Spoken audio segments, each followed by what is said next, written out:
Fish fry ఎలా చేసుకోవాలో చూసేద్దామండి. వీటిని మెత్తన పారలు అంటారు. చేపల్లో చాలా రకాలు ఉన్నాయి కదా, ఇవి మెత్తన పారలు చాలా టేస్టీగా ఉన్నాయి. ఒకటే ముళ్ళు ఉంటుంది. ఫ్రై చేసుకున్నట్లయితే ఈ విధంగా ఘాట్లు పెట్టి పక్కన ఉంచుకోవాలి. ఇవి ఫ్రై చేసుకోవచ్చు, పులుసు కానీ ఇగురు కానీ ఏదైనా చేసుకోవచ్చు, బాగుంటుంది. ఫ్రై అయితే ఇంకా బాగుంటుంది. నేనైతే ఫ్రై చేస్తున్నాను. వీటికి మసాలా కోసం అల్లం వెల్లుల్లి పేస్టు, తగినంత సాల్టు, తగినంత కారం, ఒక లెమన్ జ్యూస్, కొద్దిగా పసుపు, ధనియాలు, జీలకర్ర, గరం మసాలా కలిపిన పౌడర్ 1 స్పూను, ఇవన్నీ బాగా కలుపుకొని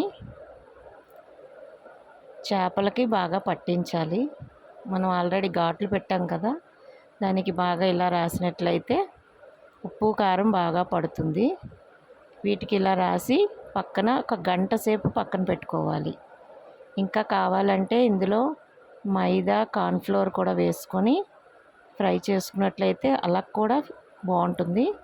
1 అవర్ పక్కన పెట్టిన ఫిష్ ఆయిల్ వేడెక్కాక కొన్ని అలాగా ఫ్రై చేసుకున్నట్లయితే చాలా చాలా బాగుంటుంది. ఫస్ట్ అయితే ఎలా ఉంటాయా అని భయపడ్డాను. చాలా బాగున్నాయి. చాలాసార్లు చేసుకున్నాం. మీరు కూడా ట్రై చేయొచ్చు. వీటిని మెత్తని పారలు అంటారు. ఫ్రై అయితే ఇంకా బాగుందండి. మీరు కూడా ట్రై చేసుకోండి. Fish fry ready.